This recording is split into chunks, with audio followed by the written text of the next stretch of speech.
नमस्कार दोस्तों। आज हम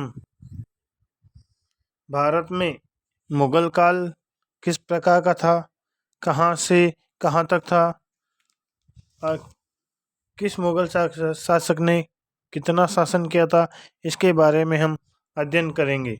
सबसे पहले अगर आपने इस चैनल को सब्सक्राइब नहीं किया है तो इस चैनल को सब्सक्राइब जरूर करें, वीडियो को लाइक करें, वीडियो पर कमेंट करें और अपने ज़रूरतमंद दोस्तों के साथ इसको ज़्यादा से ज़्यादा संख्या में इसको शेयर करें।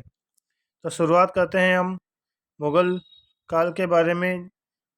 प्रथम क्वेश्चन है अपना, भारत में मुगल साम्राज्य का संस्थापक कौन माना जाता है? भारत में जो मुगल साम्राज्य था उसका संस्थापक किसे माना जाता है? तो ध्यान रखना, इसका आंसर होगा बाबर। बाबर के बारे में अगर बात करें तो बाबर का पूरा नाम जहीरुद्दीन मोहम्मद बाबर था। इसका जन्म 14 फरवरी 1483 को हुआ था। इसका जन्म कब हुआ था? 14 फरवरी 1483 को इसका जन्म हुआ था। और जन्म कहाँ हुआ था? फरगना नामक स्थान पर हुआ था। इसके पिता का नाम उमर शेख मिर्जा था। उसकी माता का नाम कुतलुग निगार खानम था। कुतलुग निगार खानम के घर हुआ था इनका जन्म। पिता की मृत्यु के बाद लगभग 12 वर्ष की अल्पायु में 1495 ईस्वी में वह फरगना के सिंहासन पर बैठा था। पानीपत के प्रथम युद्ध में विजय के पश्चात 27 अप्रैल 1526 ईस्वी को बाबर ने अपने को बादशाह घोषित करके भारत में मुगल साम्राज्य की नींव डाली थी। नेक्स्ट क्वेश्चन, दिरहम क्या है?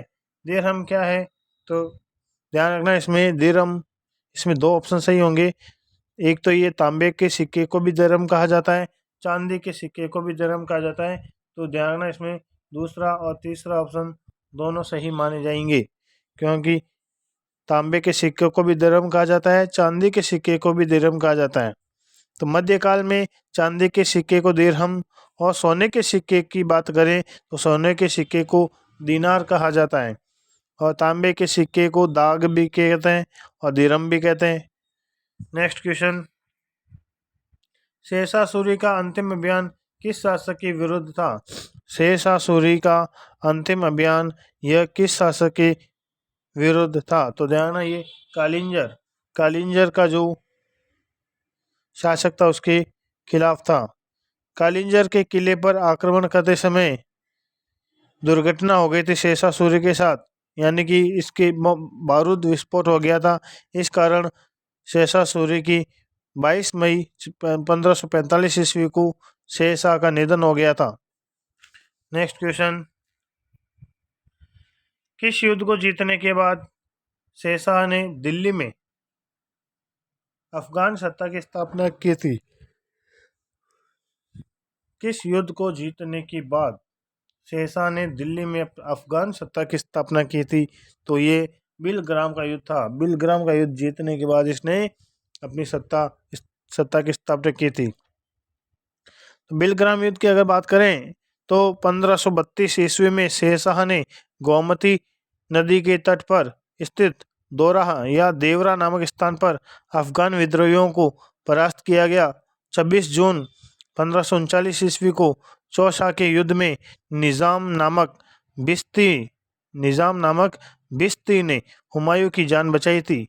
हुमायूं के विरुद्ध चौसा की इस विजय से शेर खां या शेरशाह की शक्ति एवं प्रतिष्ठा दोनों में वृद्धि हुई थी। उसने शेरशाह की पदवी धारण करके अपने नाम का खुतबा पढ़वाया था और सिक्के पर भी अंकित करवाया था। 17 मई 1540 को कन्नौज या बिलग्राम के युद्ध में भी हुमायूं को शेरशाह से पराजित होना पड़ा था और विवश होकर एक निर्वासित की भांति इधर उधर भटकना पड़ा था। नेक्स्ट क्वेश्चन, निम्नलिखित घटनाओं का सही कालक्रम चुनिए। सही कालक्रम बताना है तो ध्यान रखना, सबसे पहले कौन सी घटना घटित हुई थी? सबसे पहले दोरहा का युद्ध हुआ था जो कि 1532 के अंदर हुआ था। उसके बाद अगर बात करें तो 1539 के अंदर चौसा का युद्ध हुआ था। फिर उसके बाद कन्नौज का युद्ध 1540 के अंदर हुआ था। फिर सबसे लास्ट में शेरशाह की मालवा पर विजय हुई थी। तो ध्यान रखना, इसमें ऑप्शन नंबर 1 3 4 2, यानी कि ऑप्शन नंबर 3 इसमें अपना ऑप्शन नंबर 2 एकदम करेक्ट होगा। ऑप्शन नंबर 2 एकदम करेक्ट होगा। नेक्स्ट क्वेश्चन, मुगलकालीन कला के बारे में कौन सा कथन असत्य है? मुगलकालीन कला के बारे में कौन सा कथन असत्य है? बीजापुर में इब्राहिम रोजा है, ये एकदम सही है, ये कथन एकदम सही है। अकबर ने फतेहपुर सीकरी 1585 के बाद बनवाई थी, 1585 इसमें गलत दिया हुआ है। नेक्स्ट आगे बात करते हैं, अकबर का मकबरा सिकंदरा में, ये भी कथन एकदम सही है। और शाहजहां ने दिल्ली में तख्त हाउस बनवाया था, ये भी सही है। इसमें दूसरा ऑप्शन है वो असत्य है, ये ध्यान रखना है। तो आगरा से 23 मील की दूरी पर सिकरी नामक एक गांव स्थित था। यहीं प्रसिद्ध सूफी शेख सलीम चिश्ती रहते थे, जिनके दर्शन हेतु अकबर प्राय सिकरी जाया करते थे। अकबर ने सलीम के जन्म के बाद 1571 ईस्वी में शेख सलीम चिश्ती के प्रति आदर प्रकट करने के उद्देश्य से फतेहपुर सीकरी का निर्माण का आदेश दिया था। तो ध्यान रखना, फतेहपुर सीकरी 1571 के अंदर बनी थी, 1571 के अंदर बनी थी, ये ध्यान रखना, 1585 में नहीं बनी थी। 1576 ईस्वी में अकबर ने गुजरात को जीतकर इस स्थान का नाम फतेहपुर सीकरी या विजयनगरी रखा। अकबर द्वारा 1575 ईस्वी में बनवाई गई श्रेष्ठतम इमारतें यहीं पर स्थित हैं। यहाँ स्थित प्रमुख इमारतों में दीवाने आम, दीवाने खास, कोषागार, ज्योतिषी की बैठक, पंचमहल, खास महल, तुर्की सुल्ताना की कोठी, जोधाबाई का महल, हवा महल, मरियम की कोठी, बीरबल की कोठी, इबादत खाना या प्रार्थना भवन आदि हैं। तुर्की सुल्तान का महल इतना सुंदर है कि पर्सी ब्राउन ने उसे स्थापत्य कला का मोती भी कहा है। नेक्स्ट क्वेश्चन, अकबर ने इबादत खाना का निर्माण कहाँ कराया था? अकबर ने इबादत खाना का निर्माण कहाँ कराया था? तो ध्यान, ये फतेहपुर सीकरी के अंदर करवाया था। नेक्स्ट क्वेश्चन, किस मुगल शासक को आलमगीर भी कहा जाता है? किस मुगल शासक को आलमगीर कहा जाता है? तो औरंगजेब को आलमगीर के नाम से भी जाना जाता है। नेक्स्ट क्वेश्चन, शाहजहां ने निम्नलिखित में से किस शहर में मोती मस्जिद का निर्माण कराया था? तो ध्यान, मोती मस्जिद कहाँ है? आगरा के अंदर मोती मस्जिद है। 1654 ईस्वी में शाहजहां द्वारा आगरा में बनाई गई मोती मस्जिद आगरा के किले की सर्वोत्कृष्ट इमारत है। दिल्ली की जामा मस्जिद का निर्माण शाहजहां ने करवाया था। मुगल सम्राटों में शाहजहां सबसे महान भवन निर्माण करता था। शाहजहां द्वारा निर्मित इमारतों में दीवाने आम, दीवाने खास, शीश महल, मोती मस्जिद, खास महल, मुशम्मन बुर्ज, नगीना मस्जिद, जामा मस्जिद, ताजमहल तथा लाल किला ये सभी प्रमुख हैं। नेक्स्ट क्वेश्चन, नूहे सिपहर के रचनाकार कौन है? नूहे सिपहर के रचनाकार कौन है? तो ध्यान है, इसके रचनाकार है अमीर खुसरो। नूहे सिपहर के रचनाकार कौन थे? अमीर खुसरो थे। उत्तर प्रदेश में जन्मे तोता ए हिंद, ध्यान, अमीर खुसरो को तोता ए हिंद भी कहा जाता है। तोता ए हिंद अमीर खुसरो, यह इसका सही नाम क्या है? अबुल हसन यमुनुद्दीन खुसरो। अबुल हसन यमुनुद्दीन खुसरो ये सल्तनतकालीन प्रसिद्ध विद्वान थे। ये बलबन से लेकर गयासुद्दीन तुगलक तक 8 सुल्तानों के शासनकाल के प्रत्यक्षदर्शी रहे। नह सिपहर, इसमें भारतीय संगीत की प्रशंसा भी की गई है। इसके अलावा किरान उस सादेक, मिफला उल फुतुह, तारिक ए अलाई या खजाइनुल फुतुह तथा तुगलकनामा उनकी प्रसिद्ध रचनाएं हैं। नेक्स्ट क्वेश्चन, निम्नलिखित में से कौन सा विदेशी यात्री 6 बार भारत आया था? कौन सा विदेशी यात्री है जो 6 बार भारत आया था? तो ध्यान, जीन बैप्टिस्ट ट्रेवनियर। जीन बैप्टिस्ट ट्रेवनियर है जो कि 6 बार भारत आया था। जीन बैप्टिस्ट ट्रेवनियर की बात करें तो ये फ्रांसीसी यात्री हैं जिसने 1638 से लेकर 1663 ईस्वी के बीच भारत की 6 बार यात्रा की। इसने अपने यात्रा विवरण ट्रेवल्स इन इंडिया में शाहजहां और औरंगजेब के शासनकाल का विस्तार से विवरण प्रस्तुत किया है। नेक्स्ट क्वेश्चन, गंगा लहरी के रचनाकार कौन है? गंगा लहरी के रचनाकार कौन है? तो ध्यान, इसके रचनाकार जगन्नाथ पंडित हैं।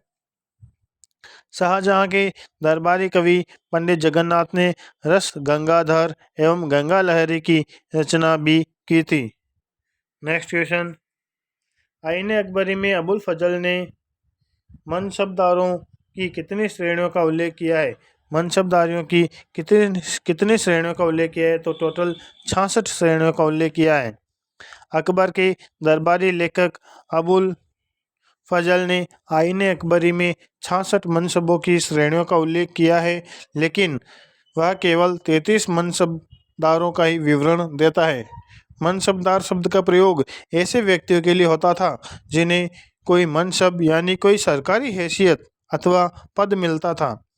यह मुगलों द्वारा चलाई गई श्रेणी व्यवस्था थी, जिसके जरिए पद, वेतन एवं सैन्य उत्तरदायित्व निर्धारित किए जाते थे। पद और वेतन का निर्धारण जात की संख्या पर निर्भर था। जात की संख्या जितनी अधिक होती थी, दरबार में अभिजात की प्रतिष्ठा उतनी ही बढ़ जाती थी और उसका वेतन भी उतना ही अधिक होता था। मनसबदार अपना वेतन राजस्व एकत्रित करने वाली भूमि के रूप में पाते थे, जिन्हें जागीरें भी कहते थे। प्रत्येक सूबे या प्रांत को राजस्व मंडलों में बांटा गया था और प्रत्येक की हर फसल के लिए राजस्व दर की अलग सूची बनाई गई थी। राजस्व प्राप्त करने की इस व्यवस्था को जब्त के नाम से भी जाना जाता है। नेक्स्ट क्वेश्चन, राजा बीरबल की उपाधि किसे दी गई थी? राजा बीरबल की उपाधि किसे दी गई थी? तो ध्यान, महेश दास को दी गई थी। बीरबल या महेश दास यह अपनी वाक्पटुता के लिए बहुत ज़्यादा प्रसिद्ध था। किस मुगल बादशाह के काल को हिंदी साहित्य का स्वर्णयुग काल भी कहा जाता है? किस मुगल बादशाह के काल को हिंदी साहित्य का स्वर्णयुग भी कहा जाता है? तो ध्यान, ये अकबर के काल को हिंदी साहित्य का स्वर्ण काल कहा जाता है। अकबर का काल हिंदी काव्य का स्वर्ण काल कहा जाता है। इस युग में हिंदी केवल हिंदुओं की ही धरोहर नहीं थी, बल्कि इस पर मुसलमानों का भी सम्यक अधिकार था। फारसी, अरबी, तुर्की, संस्कृत, हिंदी और राजस्थानी के मर्मज्ञ अब्दुल रहीम खान खाना इन सब में मुखर स्थान रखते थे। हिंदी काव्य का कोई भी इतिहास खान खाना के सम्मान के उल्लेख के बिना अधूरा है। उनका प्रसिद्ध ग्रंथ रहीम सतसई दोहा का एक संग्रह है। नेक्स्ट क्वेश्चन,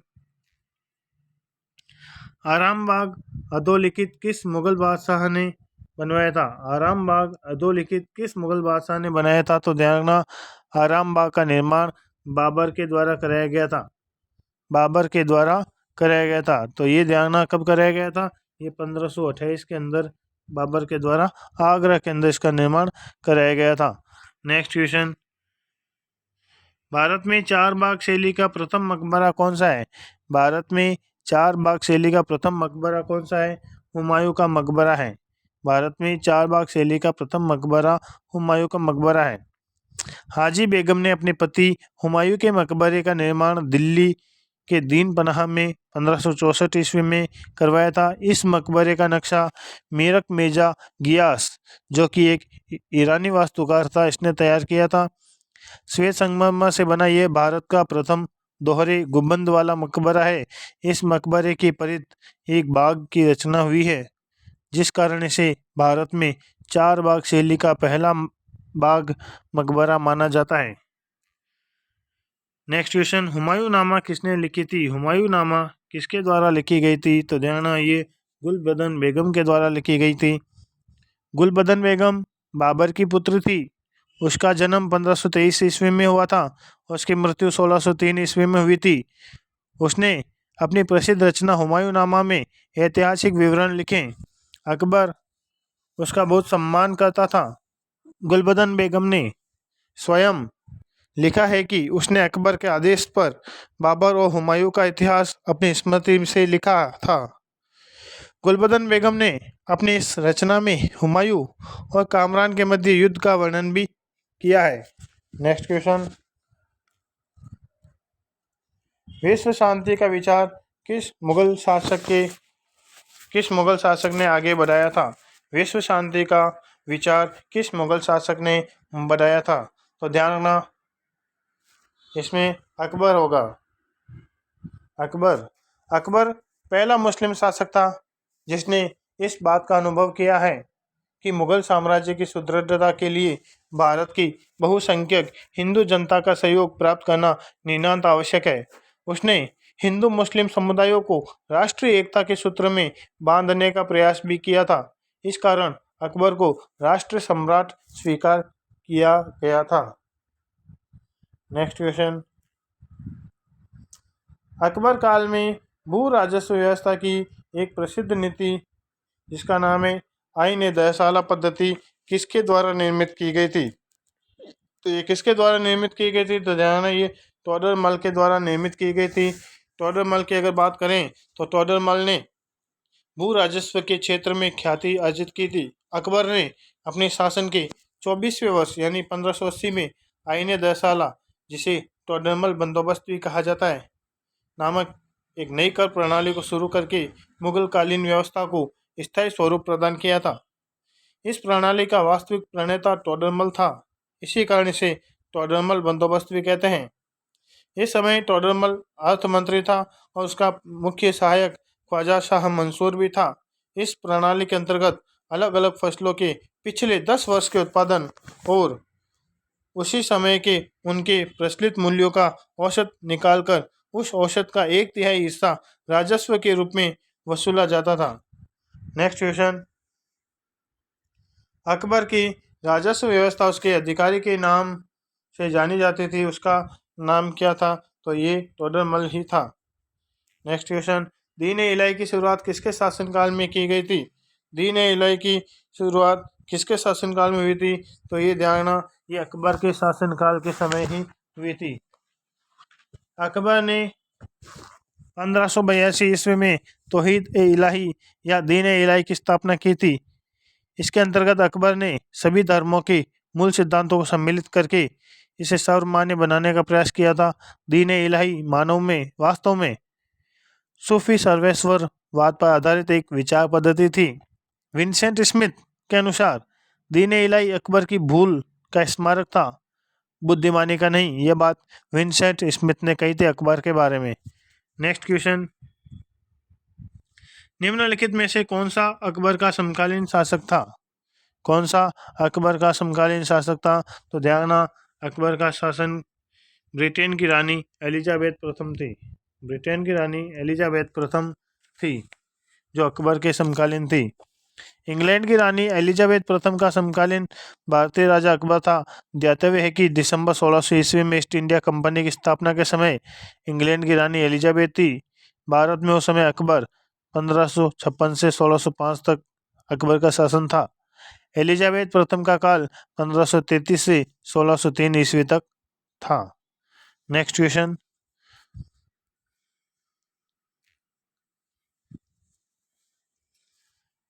है पानीपत के दूसरे युद्ध में अकबर का मुकाबला किससे हुआ था?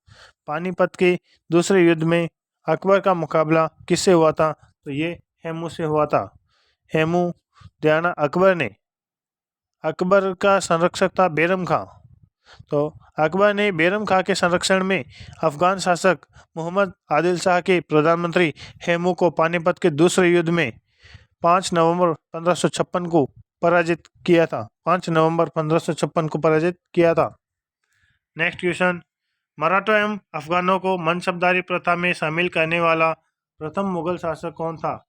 मराठों और अफगानों को मनसबदारी प्रथा में शामिल करने वाला प्रथम शासक कौन था? तो ध्यान, ये जहांगीर था। नेक्स्ट क्वेश्चन, किस मुगल सम्राट ने फतेहपुर सीकरी में बुलंद दरवाजे का निर्माण कराया था? बुलंद दरवाजे का निर्माण किसने कराया था? अकबर ने करवाया था। तो ध्यान रखना, इसके बारे में अकबर ने गुजरात विजय 1572-73 में ईस्वी में की थी और फतेहपुर सीकरी नामक नगर की स्थापना भी कराई थी। एक वर्ग के इतिहासकारों का मत है कि गुजरात विजय के उपलक्ष्य में सम्राट अकबर ने सीकरी के बुलंद दरवाजे का निर्माण विजय स्तंभ के रूप में करवाया था। नेक्स्ट क्वेश्चन, निम्नलिखित में से किसे शाहजहां द्वारा निर्मित नहीं कराया गया है? चार ऑप्शन दिए गए, चार में से कौन सा है जो शाहजहां के द्वारा नहीं बनाया गया है? तो ताजमहल शाहजहां ने बनाया था, दिल्ली का लाल किला भी शाहजहां ने बनाया था, दिल्ली की जामा मस्जिद भी इसने बनाई थी, लेकिन बुलंद दरवाजे का निर्माण शाहजहां ने नहीं करवाया था। नेक्स्ट क्वेश्चन, पित्रादोरा का आरंभ किसने कराया था? पित्रादोरा का आरंभ किसने कराया था? तो जहांगीर के द्वारा पित्रादोरा का आरंभ कराया गया था। तो ध्यान, एतमादुद्दौला का मकबरा नूरजहां ने 1622 से 1628 ईस्वी के मध्य अपने पति जहांगीर की मृत्यु के बाद बनवाया था। यह आगरा में यमुना नदी के तट पर स्थित एक अत्यंत अलंकारिक इमारत है। मुख्य मकबरा श्वेत संगमरमर का बना हुआ है। इस मकबरे का अपना विशिष्ट स्थान है। यह पहली कृति है जो पूर्णतया संगमरमर से बनाई गई थी। इसमें गुदाई और संगमरमर के अलावा पित्रादूरा का प्रयोग सजावट हेतु पहली बार किया गया था। संगमरमर की खुदाई करके उसमें चमकीले पत्थरों का जड़ना और अलंकृत करना ही पित्रादूरा कहलाता है। नेक्स्ट क्वेश्चन, औरंगजेब ने लगभग 25 वर्ष तक दक्कन में बिताए, क्यों बिताए थे? इसका क्या कारण था? तो ध्यान रखना, इसमें वह मराठा विस्तार को रोकना चाहता था। वह मराठा विस्तार पर नियंत्रण करना चाहता था, इसलिए औरंगजेब ने 25 वर्ष तक दक्कन में बिताए थे। शाहजहां के शासनकाल में औरंगजेब पहले 1636 से 1644 तक दक्कन का गवर्नर रहा था तथा 1652 में उसे पुनः इस पद पर नियुक्त किया गया था, जिस पर वह उत्तराधिकारी के युद्ध में विजय और मुगल बादशाह बनने तक रहा था। नेक्स्ट क्वेश्चन, मुगल साम्राज्य में जागीरदारी संकट उत्पन्न हुआ था, क्यों हुआ था? मुगल साम्राज्य में जागीरदारी संकट उत्पन्न क्यों हुआ था, कब हुआ था, मतलब किसके शासनकाल में हुआ था, ये हमें बताना है। तो ध्यान है, ये औरंगजेब के शासनकाल में हुआ था। नेक्स्ट क्वेश्चन, मुगल प्रशासन में सद्र उस सुदूर मुख्य सुदूर क्या था? मुख्य सुदूर क्या था, ये हमें बताना है। तो ये धार्मिक मामलों का मंत्री था। ये मुख्य सुदूर क्या था? धार्मिक मामलों का मंत्री था। सद्र उस सुदूर क्या होता है? ये सम्राट के धार्मिक सलाहकार के साथ साथ उलेमा उलेमा के ऊपर कड़ी नजर रखता था। शिक्षा और दान न्याय विभाग पर निगरानी रखता था। इस धार्मिक विभाग का कार्य शरीयत की रक्षा करना था। शरीयत की रक्षा करना था। नेक्स्ट क्वेश्चन, दिल्ली के लाल किले में दिल्ली के लाल किले में मोती मस्जिद का निर्माण किया था। दिल्ली के लाल किले में मोती मस्जिद का निर्माण किसने किया था? ये बात है औरंगजेब ने किया था।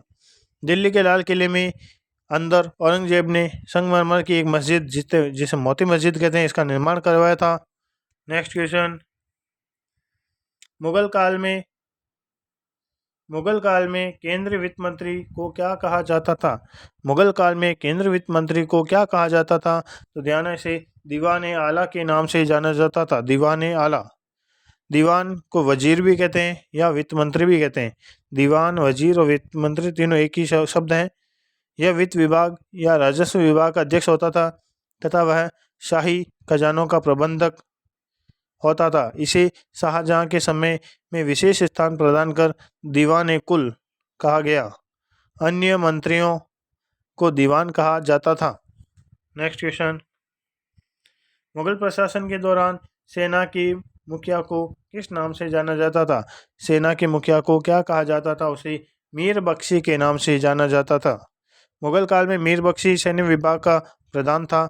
उच्च अधिकारियों सहित सभी श्रेणियों के मनसबदारों की नियुक्ति का आदेश उसी के द्वारा दिए जाते थे। घोड़ों को दागने और सिपाहियों का मुआयना करने का काम भी उसी के जिम्मे था। वह सरखत नामक प्रमाण पत्र पर हस्ताक्षर करके सैनिकों का मासिक वेतन भी निर्धारित करता था। नेक्स्ट क्वेश्चन, उस्र क्या है? उस्र क्या है? तो ध्यान, उस्र क्या है?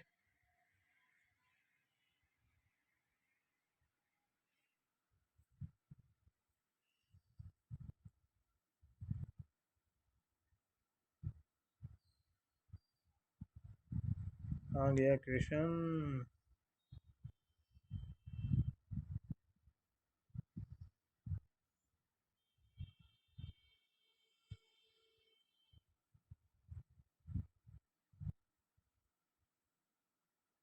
हाँ देखो, उस्र क्या है ये हमें बताना है। उस्र क्या है, तो इसका आंसर बताना हमें। तो ये ध्यान रखना, उस्र क्या होता है, मुसलमानों से लिया जाने वाला जो भूमि कर था, मुसलमानों से लिया जाने वाला भूमि कर उस्र के नाम से जाना जाता था। तो मुसलमानों से लिया जाने वाला भूमि कर उस्र कहलाता है। इसके अलावा एक जक़ात है, जक़ात। जक़ात क्या होता है, मुसलमानों से लिया जाने वाला जो धार्मिक कर है उसे जक़ात कहा जाता था। तो इसमें ये ध्यान, इस ये जक़ात कहलाता है। धार्मिक कर जो है उसे जक़ात के नाम से जाना जाता था। एक एक खिराज। खिराज क्या होता है, गैर मुसलमानों यानी हिंदुओं या कोई और, खिराज का मतलब गैर मुसलमानों पर लगाया गया जो भू राजस्व है उसे खिराज के नाम से जाना जाता है। खम्स क्या होता है, खम्स ये लड़ाई में हासिल लूट का जो माल होता है उसको खम्स के नाम से भी जाना जाता है। नेक्स्ट क्वेश्चन, मुगल वास्तुशिल्प किसका मिश्रण है। मुगल वास्तुशिल्प किसका मिश्रण है, यह फारसी और भारतीय शैली का मिश्रण है। फारसी और भारतीय शैली का यह मिश्रण है। ताजमहल का निर्माण किसके शासनकाल में किया गया था, तो ये क्वेश्चन तो सभी को आता है। इसका आंसर शाहजहां होगा। तो आगरा में यमुना नदी के तट पर स्थित मकबरा ताजमहल का निर्माण शाहजहां की देखरेख में उस्ताद ईशा खां ने संपन्न करवाया था, जबकि मकबरे की योजना उस्ताद अहमद लाहौरी ने तैयार की थी। शाहजहां ने लाहौरी को नादिर उल अशर की उपाधि प्रदान की थी। ताजमहल के अंदर के भाग में पितरादोरा शैली में सुंदर सजावट का काम किया गया है। इस मकबरे का निर्माण कार्य 1631 ईस्वी में प्रारंभ हुआ था और 1653 ईस्वी में पूरा हुआ था। काफ़ी टाइम इसमें लगा था। 1631 ईस्वी में स्टार्ट हुआ था, 1653 ईस्वी में ये पूरा हुआ था। लगभग 22 वर्ष इसको लगे थे बनने में। शाहजहां ने इस मकबरे को अपनी प्रिय बेगम मुमताज महल का अन्य नाम है अर्जुमंद बानु बेगम की याद में बनवाया था। ताजमहल की वास्तुकला में भारतीय, ईरानी और मध्य एशियाई वास्तुकला का संतुलित समन्वय भी दिखाई पड़ता है।